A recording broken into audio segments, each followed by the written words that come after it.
지난주 본문에서 다윗은 노베 제사장에게 갔고, 그리고 또 가드 왕 아기스에게로 갔습니다. 근데 그곳에서 아기스의 신하들이 다윗에 대해서 한 이야기를 듣고 다윗이 두려워하여 미친 채 했죠. 그리고 거기에서 떠나 오늘 말씀의 새로운 도피처로 아둘람 굴을 택하여 그곳으로 도망갑니다. 다윗이 사울을 피하여서 이 아둘람 굴로 도망했다는 소식을 듣고 다윗의 형제와 이제 그의 아버지 온 집이 듣고 그리로 내려가서 다윗을 만납니다. 그런데 다윗이 아둘람에 피해 있을 때 그의 가족만 간 게 아니었었어요. 오늘 말씀해 보니까 다윗과 함께하기 위하여 사람들이 아둘람 굴로 모입니다. 그 내용이 2절 말씀에 기록되어 있는데 우리 2절 같이 한번 봉독해 봅니다. 시작. 환난 당한 모든 자와 빚진 모든 자와 마음이 원통한 자가 다 그에게로 모였고 그는 그들의 우두머리가 되었는데 그와 함께한 자가 400명 가량이었더라. 아멘. 다윗에게 모인 자들의 이 상황을 보니까 환난 당한 자, 빚진 자, 마음이 원통한 자들이었습니다. 즉 그들은 그때 당시에 사회적 약자였다라고 표현할 수 있어요. 이 사회적 약자들이 다윗과 함께하기 위해서 모인 이유가 무엇이었습니까? 그 이유는 지금 다윗도 사회적 약자이기 때문에 그래요. 사회적 약자인 다윗에게 400명가량이 모였다라는 건 이 아둘람, 이제 우리가 아둘람 공동체라고 이야기하는데 이 아둘람에 모인 이 다윗과 이 400명이 이후에 다윗 왕조에 있어서 굉장히 역할들을 하는 사람들입니다. 그러면 이들이 왜 모였는가? 그 이유를 보면 하나님이 다윗에게 이 사회적 약자들을 보내셔서 이 아둘람 공동체를 통하여서 다윗에게는 리더십 훈련을 시키고 이 자들은 앞으로 다윗과 함께하는 그 구성원으로서 훈련을 시키기 위해서 다윗에게 이 400명의 사람을 보내주신 겁니다. 그래서 이 사회적 약자들은 아마도 이들도 사울을 반대하는 자들이었을 거예요. 왜냐하면 사울의 통치하에 지금 자기들이 환난을 당하고 빚을 졌고 마음이 원통했기 때문에 아마 사울과 함께하지 못했던 것 같습니다. 그래서 다윗에게로 지금 모인 자들이에요. 이 다윗은 자신을 위해서 모인 가족과 그 사람들에 대해서 책임감을 갖습니다. 그래서 자신이 임의대로 행동하거나 잘못된 판단을 하면 자신만 위험에 처해지는 것이 아니라 자신의 가족과 함께하는 자들이 위험에 처해질 수 있기 때문에 그는 하나님의 뜻을 구하기로 결정합니다. 이때 다윗은 혹시라도 자신으로 인해 가족들이 위험에 처해질 것을 염려해서 모압 왕에게 자신의 가족을 부탁합니다. 그 내용이 오늘 보면 3절 4절에 기록되는데 우리 3절 4절 같이 한번 봉독해 봅니다. 시작. 다윗이 거기서 모압 미스베로 가서 모압 왕에게 이르되 하나님이 나를 위하여 어떻게 하실지를 내가 알기까지 나의 부모가 나와서 당신들과 함께 있게 하기를 청하나이다 하고 부모를 인도하여 모압 왕 앞에 나아갔더니 그들은 다윗이 요새에 있을 동안에 모압 왕과 함께 있었더라. 아멘. 다윗이 가족을 모압 왕에게 맡기면서 왜 부탁했는지 그 이유에 대해서 이야기합니다. 그 이유가 무엇이냐면 3절 말씀에 기록된 것처럼 하나님이 나를 위하여 어떻게 하실지 내가 알기를 원한다라고 말하고 있어요.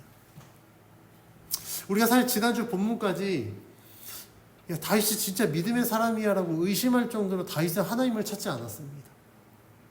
하나님을 구하지 않았어요. 자신의 뜻대로 도망했고 자신의 뜻대로만 미친 척하고 막 그랬던 이 다윗이었는데 오늘 말씀에서 비로소 다윗이 이제서야 하나님의 뜻을 구하기 시작합니다. 하나님이 나에게 어떻게 일하실지 내가 알기까지 나의 가족들을 부탁합니다 라고 모압 왕에게 이야기를 합니다. 그리고 그는 온전히 하나님의 뜻을 알기 위해서 하나님께 집중합니다. 다윗은 본격적으로 하나님이 자신을 위해서 어떻게 일하고 계시는지 그리고 자신에게 벌어지는 이 상황들이 왜 벌어졌는지 하나님의 뜻을 구하기 시작합니다. 이런 다윗의 모습은요, 내가 하나님의 뜻을 구한다라는 건 하나님이 나에게 말씀하시면 내가 그 말씀에 순종하겠습니다라는 순종할 준비가 되었다라는 걸 의미합니다. 그리고 주님이 말씀하시면 나는 그 주님의 말씀에 순종하여 따르겠습니다라는 순종의 준비가 되어 있는 상황이에요. 이런 다윗이 정말 하나님의 말씀에 순종하는 준비가 되어 있다는 게 바로 드러납니다. 다윗이 모압 왕과 함께 있을 때 선지자 갓이 다윗에게 이야기합니다. 유세를 떠나 유다 땅으로 들어가라고 이야기합니다. 하나님의 선지자가 이야기했을 때 다윗은 거기에 대해서 반박하지 않아요. 갓이 명한 대로 그는 유세를 떠나 유다로 갑니다. 그리고 헤렛수풀에 이릅니다. 다윗이 사울을 피하여 노베에서 아히멜렉을 만났고 그것을 떠나 가던 아기스에게로 갔고 가드도 안전하지 않다고 판단해서 오늘 본문에는 아둘람 굴로 도망했습니다. 그리고 그곳에서 요새를 만들었는데 이 하나님의 선지자 갓이 그것을 떠나 유다 땅으로 가라고 했을 때 다윗이 쉽게 떠날 수는 없었을 것 같아요. 왜냐하면 어떻게 해서 여기까지 왔는데 안전하려고 요새까지 만들어서 사람들과 함께하고 있는데 그 요새를 떠나라? 유다로 가라? 그럼 유다에 또 다른 요새가 있느냐? 사람들이 있느냐? 그렇지 않거든요. 그런데 다윗은요, 선지자가 이야기한 대로 요새를 떠나 유다 땅으로 갑니다.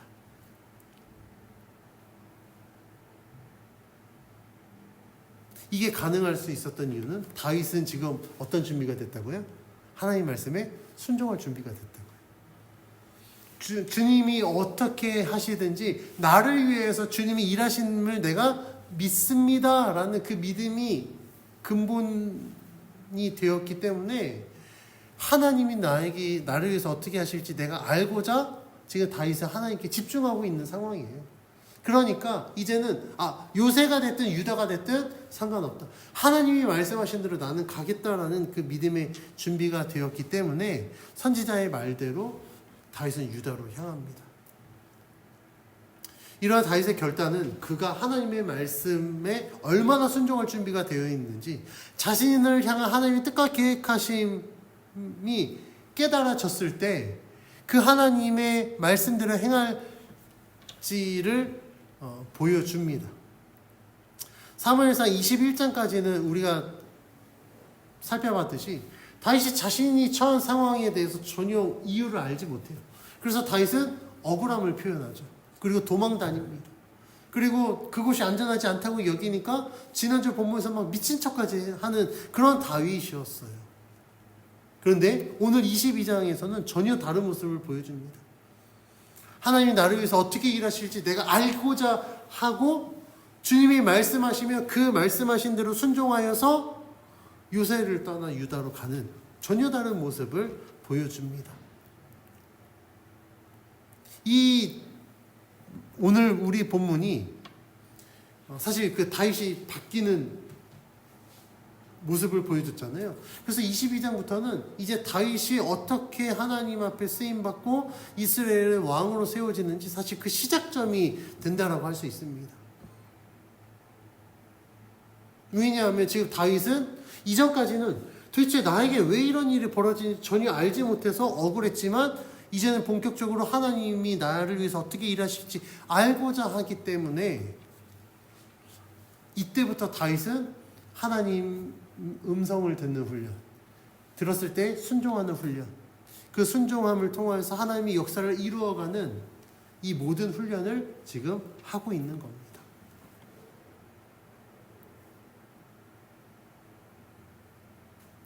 그래서 저는 22장 말씀이 하나님이 다윗을 본격적인 왕으로 세우기 위하여서 여러 가지로 훈련시키는 그 시작점이라고 저는 생각합니다. 리더십으로 세워지기 위해서 하나님이 사람을 붙여주셨죠. 그리고 하나님께 순종하는 훈련을 시키셨고 하나님의 뜻을 분별하는 훈련을 시키셨고 하나님이 명하셨을 때 그 말씀대로 행하는 훈련을 지금 하나님이 시키고 있는 거예요. 그래서 다윗 주변에 지금 사람들이 모이기 시작한 겁니다. 근데 도망다니는 다윗에게 사람들이 모이는 것과 상반되게 사울은요, 사람들이 오히려 떠납니다. 지난주 본문에서 사울이 이야기했죠. 자기 주변에 아무도 없다. 왜 사울이 이렇게 스스로 고립됐다고 말씀드렸죠? 첫째, 하나님이 그를 떠났기 때문입니다. 둘째, 하나님이 떠났기 때문에 이제 온전히 막 자신의 생각대로 자신의 욕심을 이루기 위해서 무리수를 두다 보니 사람들이 사울과 함께 할 수 없었던 거예요. 그런데 그렇게 스스로 고립시킨 결과가 오늘 본문에서도 나옵니다. 8절 말씀에 사울이 이렇게 이야기하는데 8절 같이 봉독해 봅니다. 시작. 너희가 다 공모하여 나를 대적하며 내 아들이 이새의 아들과 맹약하였으되 내게 고발하는 자가 하나도 없고 나를 위하여 슬퍼하거나 내 아들이 내 신하를 선동하여 오늘이라도 매복하였다가 나를 치료하는 것을 내게 알리는 자가 하나도 없도다 하니. 사울은 요나단이 다윗과 맹약한 것과 다윗에 대하여서 자신에게 고발한 자가 하나도 없다라고 이야기해요. 뿐만 아니라 자신을 위해서 슬퍼하거나 자신을 치료하는 것을 알리는 자가 한 명도 없다라고 토로합니다. 사울의 이야기를 통해 알 수 있는 건 지금 사울은 굉장히 혼자 되어 있다라는 거예요. 사울 편에 선 자가 아무도 없다. 사울을 돕는 자가 없다라는 것을 사울이 스스로 고백하고 있는 겁니다. 사울이 왜 이렇게 됐다고요? 하나님이 그와 함께 하시지 않기 때문에 그래요. 하나님이 함께 하지 않는 자는 자신의 생각과 자신의 뜻대로 행하기 때문에 다른 사람들이 함께 할 수 없었던 거예요. 그리고 자신의 욕심을 이루기 위해서 사람들을 이용하기 때문에 사람들이 그와 함께 할 수 없었던 겁니다. 그런데 우리가 끼리끼리 유유상종이라는 말 있죠. 사울이 이렇게 자신의 욕심을 이루려고 욕심대로 행하면서 주변의 사람들이 다 떠났는데 주변에 꼭 그렇게 욕심 부리는 자가 꼭 붙습니다. 사울이 이렇게 이야기할 때 한 사람이 나서요. 그게 누구냐면 신하 도액입니다. 그는 사울에게 다윗이 아히멜렉에게 왔을 때 아히멜렉이 다윗에게 먹을 것을 주었고 골리앗의 칼을 주었고 그를 위해서 하나님의 뜻을 구한 것, 하나님께 기도한 것을 사울에게 고발합니다. 도액이 사울에게 이런 사실을 알려준 것은 정말 사울에 대한 충정심 때문이 아닙니다. 이스라엘을 위해서 그렇게 한 것도 아닙니다. 도액은요, 자신의 욕심을 이루고자 사울에게 아첨하기 위해서, 잘 보이기 위해서 이러한 선택을 합니다. 그래서 성경은요, 도액에 대해서 이렇게 설명합니다. 성경에서 도액을 이야기할 때 도액을 설명하는 단어가 뭐냐면 그가 에돔 사람이라는 걸 강조해요. 도액이 21장과 22장에 등장하는데 21장에서도 다윗이 아히멜렉을 만났을 때 다윗과 함께했던 자였습니다. 그래서 21장은 이 도액에 대해서 어떻게 이야기하느냐, 21장 7절 말씀 같이 봉독해 봅니다. 시작. 그날에 사울의 신하 한 사람이 여호와 앞에 머물러 있었는데 그는 도액이라 이름하는 에돔 사람이요 사울의 목자장이었더라. 아멘.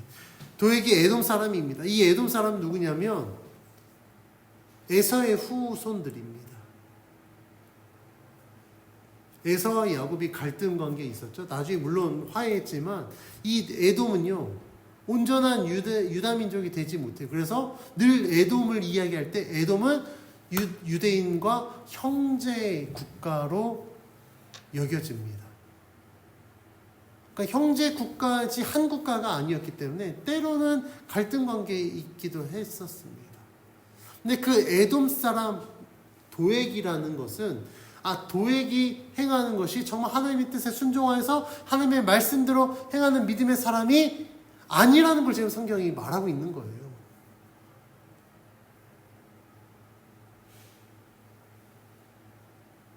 그래서 이 도액은요, 모든 신하들이 사울에게 지금 다윗의 위치를 고발하지 않잖아요. 그런 상황 가운데 왕에게 잘 보이고 싶어서 아첨하기 위해서 모든 사실을 다 고발합니다. 그 내용이 오늘 보면 9절 10절에 기록되어 있는데 도액이 사울에게 뭐라고 말했는지 9절 10절 같이 봉독해 봅니다. 시작. 그때 에돔 사람 도액이 사울의 신하 중에 섰더니 대답하여 이르되 이새의 아들이 노베에 와서 아히두베의 아들 아히멜렉에게 이른 것을 내가 보았는데 아히멜렉이 그를 위하여 여호와께 묻고 그에게 음식도 주고 블레셋 사람 골리앗의 칼도 주더이다. 이 도액이 사울과 결을 같이 한다는 걸 어떻게 알 수 있냐면 사울이 지금 다윗을 이야기할 때 뭐라고 지칭합니까? 다윗이라고 지칭하지 않아요. 사위임에도 불구하고 사위라고 말하지도 않습니다. 뭐라고 지칭합니까? 이새의 아들이라고 표현하거든요. 근데 도액도 사울에게 보고할 때 이새의 아들이라고 표현해요. 그러면 이 지금 사울과 도액은 결을 같이 한다. 무엇으로 결을 같이 한다고요? 자신의 욕심을 이루는 삶을 사는 것에 결을 같이 하고 있다고요. 그래서 오늘 보면 9절에서도 도액을 이야기할 때 에돔 사람을 강조합니다. 아무도 나에게 다윗에 대해서 고발하지 않고 이야기하지 않는 상황 가운데 도액이 너무나도 자세하게 이야기하니까 사울은 그 이야기를 듣습니다. 근데 문제는 사울은 해서는 안 될 선택을 합니다. 아히멜렉에 대해 분노하고 사람들을 보내어 아히멜렉과 그의 아버지 집 노베에 있는 모든 제사장들을 부릅니다. 그리고 그들에게 도액에게 들은 모든 경위에 대해서 신문합니다. 그 내용이 13절에 기록되는데 우리 13절 말씀 같이 봉독해 봅니다. 시작. 사울이 그에게 이르되 내가 어찌하여 이새의 아들과 공모하여 나를 대적하여 그에게 떡과 칼을 주고 그를 위하여 하나님께 물어서 그에게 오늘이라도 매복하였다가 나를 치게 하려 하였느냐 하니. 아멘. 사울은 아히멜렉에게 다윗과 공모하여 자신을 대적하고 그래서 다윗에게 떡과 칼을 주고 심지어 다윗을 위하여 하나님께 물어보았다라고 이야기합니다. 그 모든 행위는 너가 다윗과 함께 매복하였다가 나를 치료한 거 아니냐라고 물어보는 거예요. 사울이 아히멜렉에게 이렇게 물어본 이유는 지금 사울은 엄청난 확증 편향을 갖고 있었기 때문입니다. 확증 편향은 다윗이 모든 사람에게 인정받았으니 다윗이 이제 노리는 건 자신의 왕권밖에 없다라고 스스로 판단했거든요. 다윗은 지금 그런 마음이 1도 없음에도 불구하고 그런 생각을 갖고 있다 보니 그 엄청난 확증 편향을 갖고 다윗을 바라봅니다. 다윗이 행하는 모든 그리고 다윗의 주변의 사람들이 하는 모든 것들이 반역을 위한 준비라고 여겼던 거예요. 그런데 이 확증 편향이 도액이 보고한 모든 내용이 정말 불난집에 휘발유를 뿌리는 것처럼 이 확증 편향이 더 극대화되어 버렸습니다. 그래서 아히멜렉이 지금 다윗에게 한 모든 행위가 너가 다윗과 공모하여서 지금 나를 치료하는 그 모든 준비된 게 아니었냐라고 물어보는 거예요. 사울의 이야기를 들은 아히멜렉은요 오히려 사울이 오해하고 있다는 것을 이야기합니다. 그래서 사울에게 자신이 왜 그렇게 행했는지 이렇게 얘기합니다. 우리 14절 15절 같이 봉독해 봅니다. 시작. 아히멜렉이 왕에게 대답하여 이르되 왕의 모든 신하 중에 다윗같이 충실한 자가 누구인지요? 그는 왕의 사위도 되고 왕의 호위대장도 되고 왕실에서 존귀한 자가 아니니까 내가 그를 위하여 하나님께 물은 것이 오늘이 처음이니까 결단코 아니니이다. 원하건대 왕은 종과 종의 아비의 온 집에 아무것도 돌리지 마옵소서. 왕의 종은 이 모든 크고 작은 일에 관하여 아는 것이 없나이다 하니라.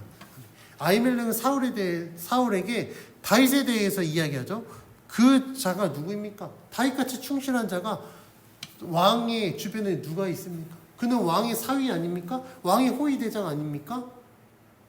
라고 그리고 다윗은 왕실에서 존귀한 자가 아닙니까? 그런데 왜 그에게 이렇게 행합니까? 라고 물어보는 거예요.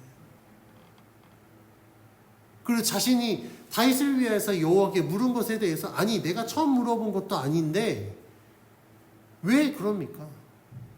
그러니 어떠한 것도 왕이 오해하는 것처럼 우리가 어떤 공부를 하거나 그것을 반역을 꾀한 것이 아니니 왕은 나와 나의 아버지 집 아무것도 돌리지 마옵소서. 설령 다윗이 그것들을 준비했다고 하더라도 우리는 아무것도 알지 못합니다라고 이야기를 합니다. 사울이 이 이야기를 들었을까요? 수용했을까요? 아니요. 수용하지 않습니다. 왜요? 지금 사울은 지금 엄청난 확증 편향으로 모든 것들을 바라보고 있거든요. 그래서 자신의 생각들을 행합니다. 사울은 아히멜렉을 죽일 뿐만 아니라 그의 아버지 아비의 집도 죽이기로 결정하고 자신의 좌우의 호위병들에게 명하여 제사장들을 죽이라고 명합니다. 그런데 이 호위병들이 선뜻 나서지 못해요. 왜 그랬을까요? 왕의 명령임에도 불구하고 왜 그들이 주저했을까요? 그들이 죽여야 할 대상은 제사장이었거든요. 그들은 알고 있습니다. 하나님의 사람 제사장을 하나님의 뜻이 아닌 임의대로 그들을 해야 하였을 때 여호와께서 어떻게 벌하실지 어떻게 책임을 물으실지 알았기 때문에 그들은 두려워서 선뜻 나서지 못했던 거예요. 그런데 이때 사울의 눈에 한 사람이 들어옵니다. 그가 누구냐면 도액이었어요. 그래서 사울은요 도액에게 명합니다. 도액은 어떤 사람이라고 했죠? 에돔 사람이라고 그랬습니다. 즉 유대인 호위병들은 하나님을 두려워해서 제사장을 죽이는 걸 꺼려했어요. 주저했습니다. 그런데 에돔 사람 도액은 하나님 무시하고 그냥 행합니다. 그래서 도액이 어떻게 행하느냐? 18절 19절 같이 봉독해 봅니다. 시작. 왕이 도액에게 이르되 너는 돌아가서 제사장들을 죽이라 하매 에돔 사람 도액이 돌아가서 제사장들을 쳐서 그날의 세마포 에봇 입은 자 85명을 죽였고 제사장들의 성읍 노베의 남녀와 아이들과 젖 먹는 자들과 소와 나귀와 양을 칼로 쳤더라. 도액은요 사울의 명을 듣자마자 그대로 행합니다. 그래서 다 죽입니다. 그런데 오늘 말씀해 보면 18절에 제사장들을 죽이라라고 했을 때 제사장들을 쳐서 그날에 세마포 에봇 입은 자라고 이야기합니다. 제사장이라고 이야기하지 않고 왜 거기에다가 성경은 세마포 에봇 입은 자 85명을 죽였다고 표현했을까요? 이 세마포 에봇 입은 자는 하나님께 선택받은 자라는 걸 강조하기 위함입니다. 그러니까 그게 제사장 하면 그게 제사 드리는 자라고 인식할 수 있는데 세마포 에봇 입은 자라는 건 여호와께서 구별해서 여호와께서 허락하신 것을 취한 자들이라는 것을 강조하는 거예요. 즉 사울과 도액은 해서는 안 될 선택을 해버린 겁니다. 그럼 모두가 다 주저했는데 도액이 이렇게 하는 건 앞서 계속 강조한 것처럼 그는 에돔 사람이니까 그는 하나님의 법을 알지 못했고 그걸 무시하는 자니까 왕의 명령했을 때 그는 그대로 행하는 자라는 걸 성경이 계속해서 말씀하고 있는 겁니다. 사울은요 하나님의 뜻대로 행하지 않는 계속해서 하나님 앞에 죄를 범합니다. 자신의 욕심을 이루기 위해서 심지어 지금 오늘 말씀해 보니까 하나님의 사람 제사장들을 다 죽입니다. 하나님은요 사울의 이런 모든 만행을 잊지 않고 기억하고 계세요. 근데 사울의 명령에 의해서 도액이 제사장 가문 모두를 다 죽였는데 그때 아히멜렉의 아들 아비아달이 가까스로 도망하여 다윗에게로 갑니다. 그리고 그는 사울이 여호와의 제사장에게 행한 모든 일들을 다윗에게 말합니다. 그런데 이 이야기를 듣고 다윗은 이미 이 모든 상황을 예측했다라고 이야기해요. 우리 22절 말씀 같이 읽어볼까요? 시작. 다윗이 아비아들에게 이르되 그날에 에돔 사람 도액이 거기 있기로 그가 반드시 사울에게 말할 줄 내가 알았노라. 내 아버지 집의 모든 사람 죽은 것이 나의 탓이로다. 다윗은 이미 알고 있었던 거예요. 도액이 함께 있었다. 그는 에돔 사람이었지. 그는 사울의 편에서 모든 걸 다 이야기할 걸 알았다라는 겁니다. 그러면서 22절 하반절에 다윗이 뭐라고 하냐면 내 아버지 집의 모든 사람이 죽은 것이 나의 탓이다라고 이야기해요.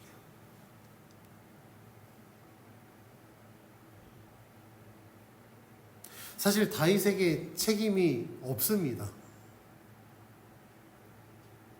그런데 다윗이 왜 이렇게 말했느냐? 지금 사울은 모든 것을 다 남의 탓으로 돌리는 가운데 다윗은 내 탓으로 돌리는 거예요.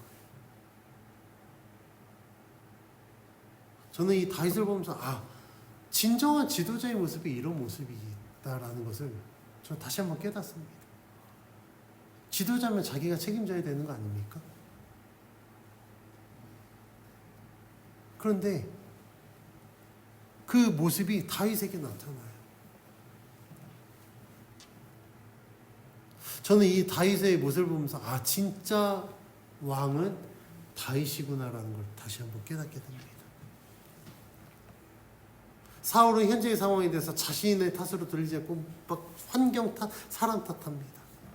근데 다윗은요, 자신에게 직접적인 책임이 없는 일에 대해서 자기 탓으로 돌려요.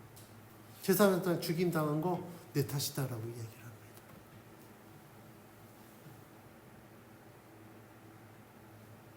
저는 이 다윗의 모습을 보면서 이게 진짜 믿음의 사람의 모습이다라는 걸 다시 한번 깨닫습니다.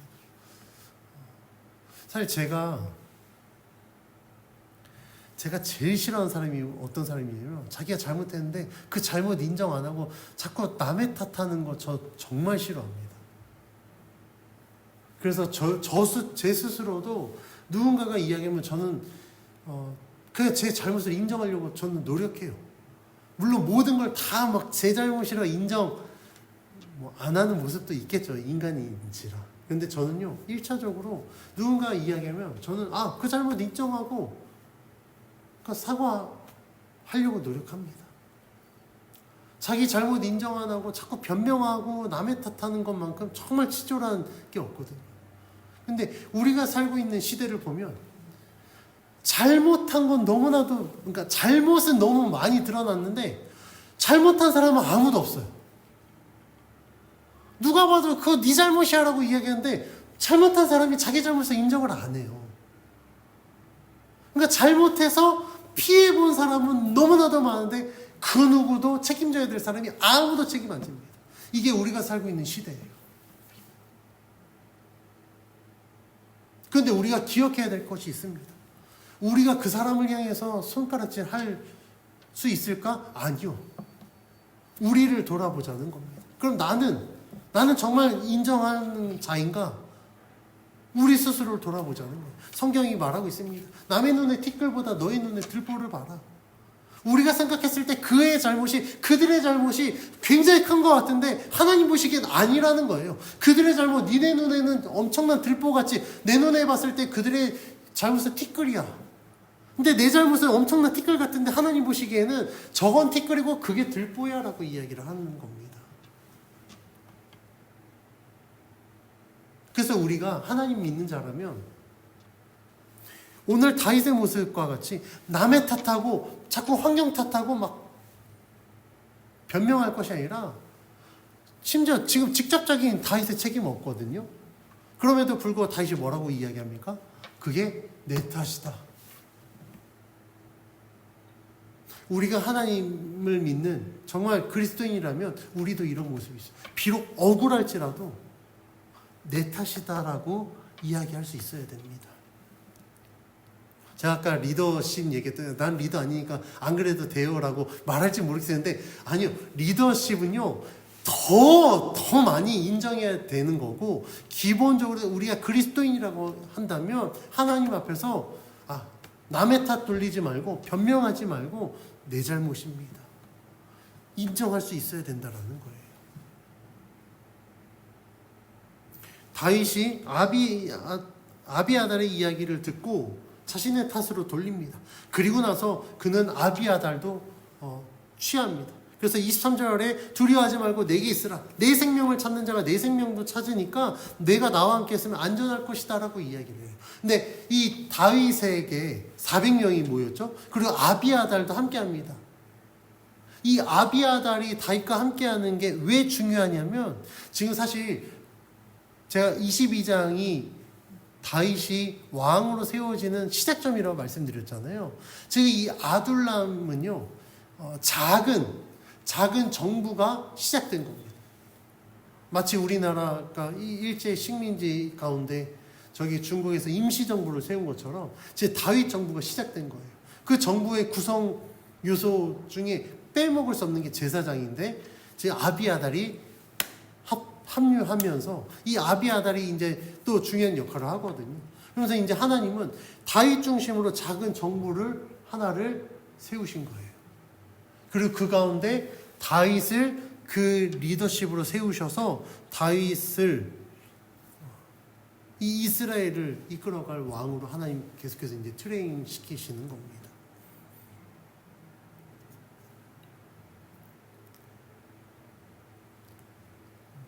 지금 우리가 표면적으로 보면 표면적으로 지금 왕은 사울입니다.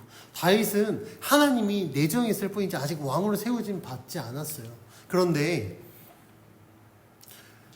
사울은 현재 권력이거든요. 권력의 특징이 뭐냐면 권력 중심으로 사람들이 모입니다. 이게 세상이 말하는 권력의 특징이에요. 우리도 보면 권력 중심으로 막 사람들이 모이잖아요. 그러면 말씀해 보면 지금 사울이 현재 권력이기 때문에 사울 중심으로 사람들이 많이 모여야 돼요. 근데 우리가 말씀을 읽어보면 어떻습니까? 사울은 지금 사람들이 떠나요. 이미 많이 떠났습니다. 그런데 지금 다윗에게는 권력이 없어요. 그런데 다윗에게 사람들이 모이기 시작합니다. 그럼 이게 세상적 관점으로서는 성립될 수 없는 모든 상황인데 이런 일들이 벌어지고 있습니다.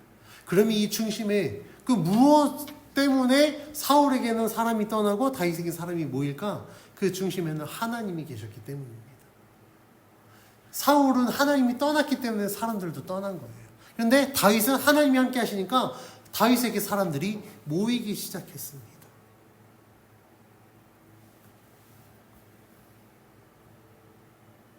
그런데 이런 것은요, 지금 우리들의 삶에서도 동일하게 나타납니다.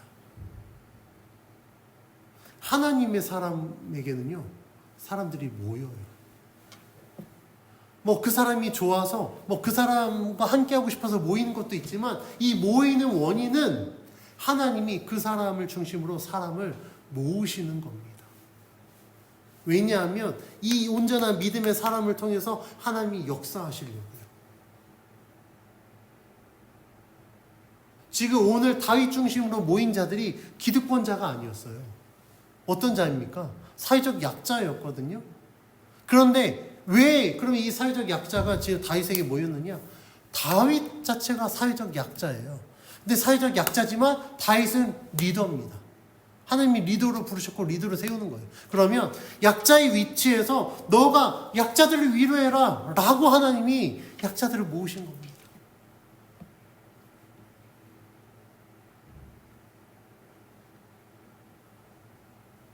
기득권에 있어 본 사람은요, 사회적 약자의 마음을 이해 못합니다. 그래서 안타까운 건 전 세계의 리더십들 중에 기득권, 우리가 흔히 말하는 금수저들이 뭐 대통령이 되거나 뭐 오너가 되거나 그러면 이 밑바닥을 몰라요. 그래서 그룹 총수들 중에서도 정말 깨어있는 그룹 총수들은 자기 자식들을 막 임원부터 승진시키는 게 아니라 저 밑바닥부터 훈련시키더라고요. 실무 경험 쌓아라.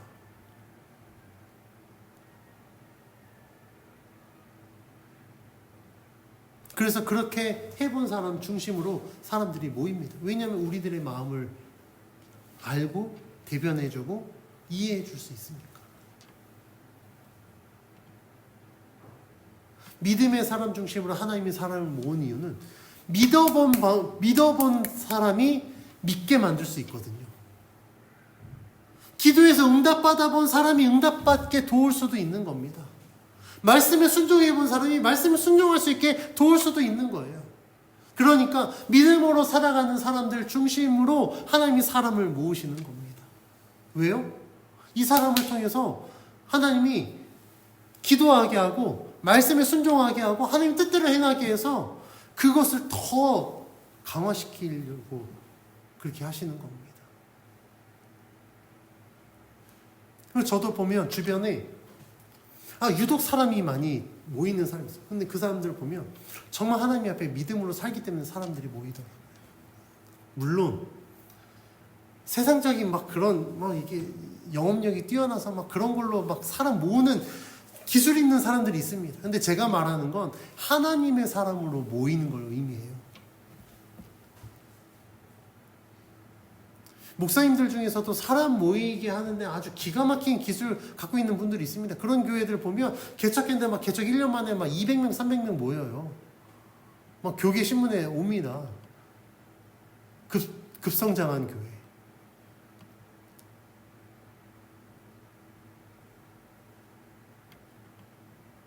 그런데 그게 정말 하나님이 원하시는 걸까? 하나님 중심으로 모인 걸까? 면면을 따져보면 아니더라고요.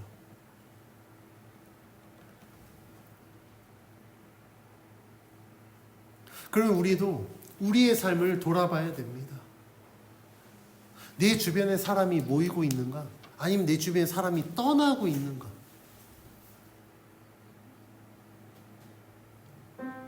제가 말씀드린 건 내 중심에 몇십 명, 몇백 명 모이는 걸 이야기하는 게 아니라 사람들이 나를 만나고 싶어 하는가, 만나기 싫어하는가를 우리가 보자는 겁니다. 내가 하나님 앞에 정말 신실하게 살아가면 하나님은 우리들에게 사람을 붙여주신다니까요. 나를 통해서 저 사람이 하나님의 위로를 받고 나를 통해서 저 사람이 예수 그리스도의 복음으로 구원받고 온전한 신앙이 회복되고 삶이 회복되게 하기 위해서 하나님이 사람을 붙여주세요. 그런데 내 중심으로 사람이 없다? 그럼 우리는 고민해 봐야 됩니다. 내가 하나님 앞에 바로 서 있는가? 내가 정말 하나님과 함께하고 있는가?